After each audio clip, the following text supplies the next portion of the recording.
invitación. Para mí siempre es un gusto compartir la mesa y escuchar a mi querida amiga Claudia, a los arqueólogos y por supuesto estar aquí al lado de Beatriz y leerla. Para mí, verdaderamente, ha sido como una señal, ¿no? Esto de las reinas rojas, porque yo tuve la oportunidad de ir a Palenque hace 21 años cuando estaba embarazada de mi hija, y hace tanto tiempo que se podía subir al sepulcro de las reinas, estaba abierto, y ahora ya no. Y se podía subir al otro templo a caminar por el patio interior y todo, estaban las pinturas y todo. Y para mí eso fue una cosa tan grande que no me olvido de ese momento en que estuve en Palenque. Luego volví como 5 años después, pero que no era tan especial, ya no se podía entrar a la tumba, ya recuerdo el olor de la tumba, todo. Y para mí yo tengo algunos textos que tienen que ver con Palenque en general, ¿no? Con todo, pero qué impresión.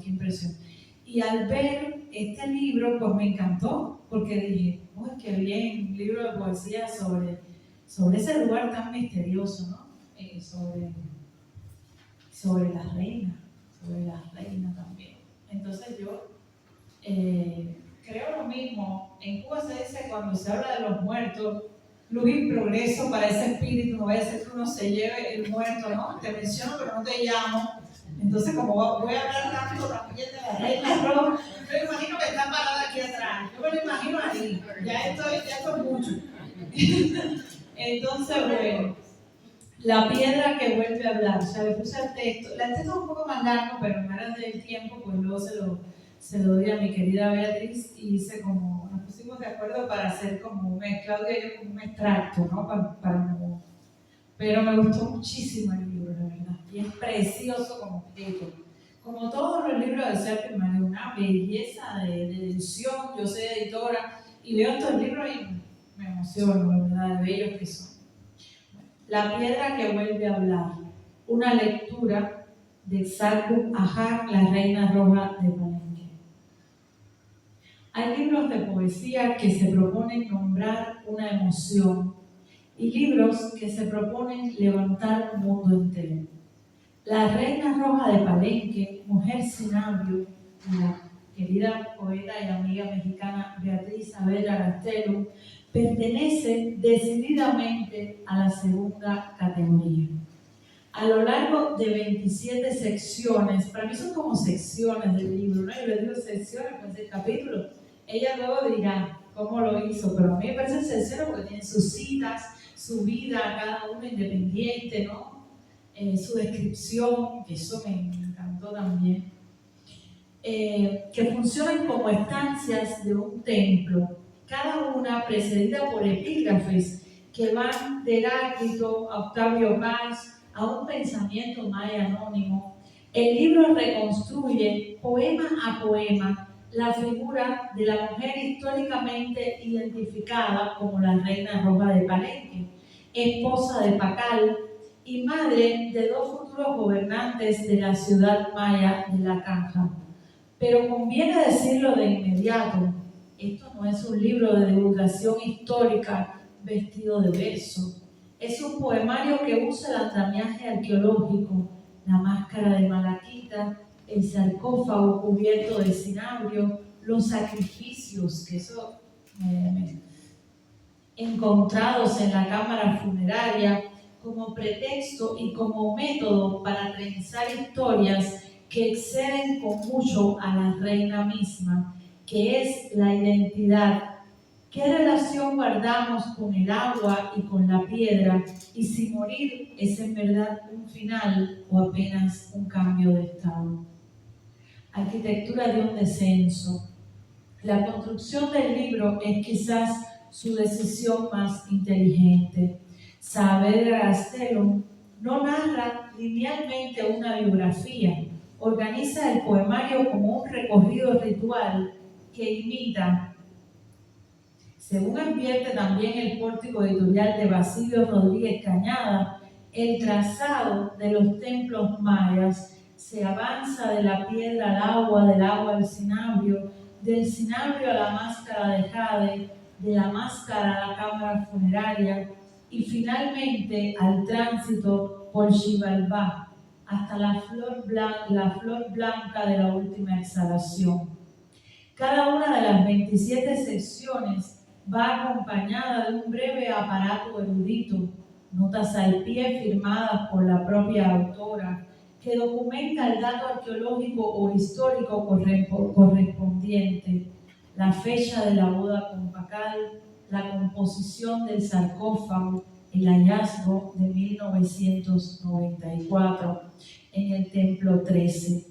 Esta convivencia entre el rigor documental y el vuelo lírico es uno de los hallazgos formales del libro. El lector recibe primero la información objetiva en prosa y luego ve cómo esa información se disuelve y se reconfigura en la textura del poema. El efecto no es didáctico, sino casi litúrgico. La nota histórica funciona como umbral, como la inscripción en el dintel de un templo que hay que atravesar antes de entrar en la penumbra del recinto. Esa alternancia entre exactitud documental y ejercicio poético también resuelve un riesgo evidente en este tipo de proyectos, el de convertir el poema en ilustración de la ficha arqueológica o, en sentido inverso, el de perder por completo el referente histórico en la abstracción.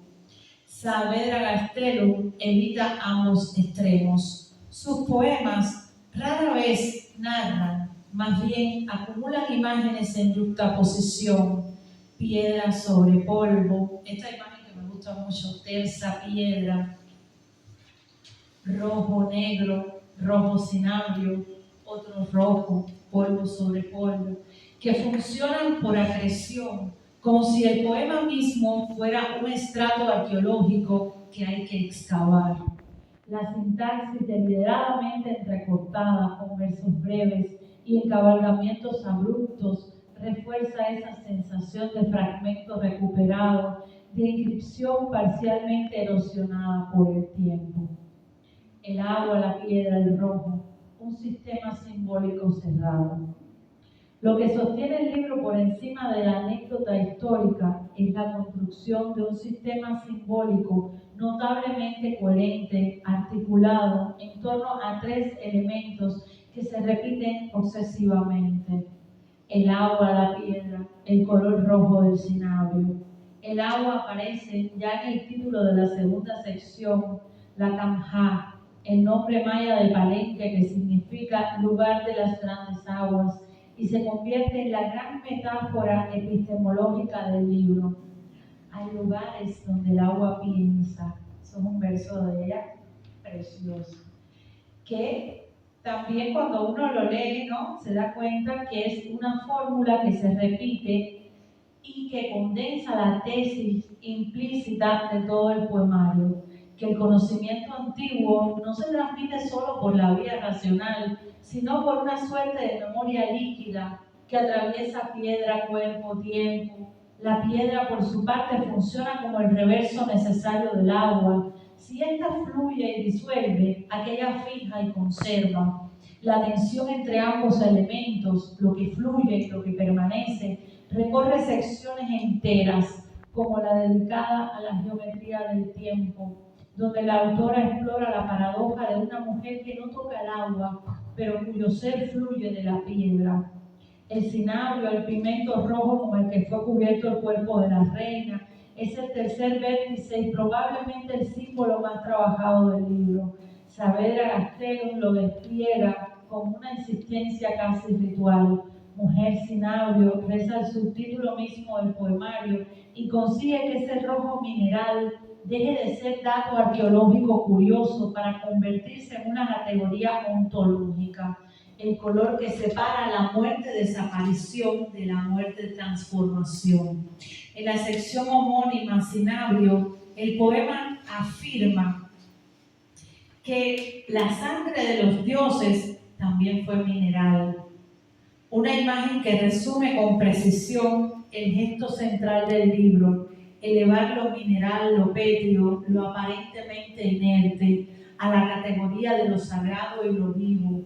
Es un procedimiento que recuerda en efecto a cierta tradición telúrica de la poesía hispanoamericana. El libro mismo invoca a través de sus epígrafes un diálogo con Octavio Paz, Rosario Castellanos, María Zambrano, Borges, pero que en Saavedra Castelo adquiere un matiz propio. No se trata de un panteísmo genérico, sino de una arqueología afectiva, muy concreta, anclada en objetos reales: la máscara de malaquita, las hachuelas de cinturón, las cuentas de tobillera, que la autora convierte sección por sección en emblemas. Voz, cuerpo y silencio, una reivindicación sin retórica. Conviene subrayar un segundo eje del libro, menos vistoso que el simbólico, pero igualmente sostenido: la reivindicación de esta figura femenina que la historiografía tradicional relegó durante siglos al papel de consorte. El poemario recupera con cuidado los hallazgos epigráficos que muestran a la Reina Roja como agente político, presente en el tablero del palacio, en el panel de Dumbarton Wax, entregando insignias de poder a su hijo, y construye a partir de ahí una voz poética que oscila entre la tercera persona ceremonial, mujer mito, señora de la sucesión, y el tuteo íntimo con que ella se dirige a la reina. Como a una interlocutora presente: tu silencio va de la raíz del instante. Verso de Saavedra. Este último recurso, el apóstrofe sostenido a lo largo de buena parte del libro, es quizás su decisión estilística más arriesgada. Convierte al poema en una suerte de conjuro o invocación y logra que la distancia de todos estos años se sienta, en el mejor de los casos, casi anulada. O sea, hay una cercanía, que es lo mismo que tú te diste cuenta. Lo notable es que esta reivindicación no se apoya en la denuncia explícita ni en el discurso, sino en el simple hecho de otorgarle a la reina una interioridad poética que las fuentes arqueológicas no pueden ofrecer. Preguntas retóricas: ¿quién era el que soñaba? ¿Él o ella? Dudas, silencios. Ahí reside el verdadero desplazamiento del libro respecto de su fuente histórica.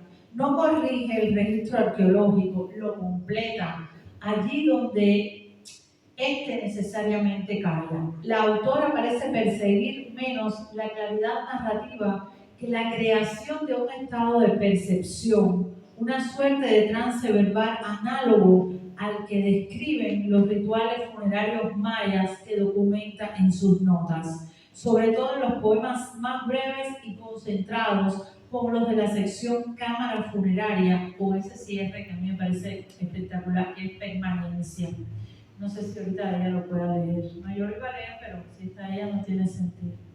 El resultado es genuinamente hipnótico, una escritura que no explica, sino que hace sentir la textura del tiempo detenido bajo la piedra. La Reina Roja de Palenque es en suma un proyecto poético ambicioso y notablemente unificado, la clase de libro que no se limita a un puñado de poemas afortunados, sino que sostiene a lo largo de casi 190 páginas una arquitectura simbólica coherente y una voz reconocible. Su mayor virtud es haber encontrado en el aparato documental notas, epígrafes, referencias arqueológicas precisas, no un lastre erudito, sino una estructura que dialoga productivamente con el poema, y haber logrado que una figura sepultada durante siglos bajo la piedra, el jade y el cinabrio recupere, por la vida de la imagen, antes que de la anécdota, una presencia perturbadoramente viva. Es un libro que exige a un lector dispuesto a evitar la ambigüedad y la acumulación antes que la narración. A quien esté dispuesto a ese pacto, el poemario le ofrece una de las experiencias más sostenidas y mejor construidas de la poesía mexicana reciente, en torno a la memoria prehispánica. Muchas gracias.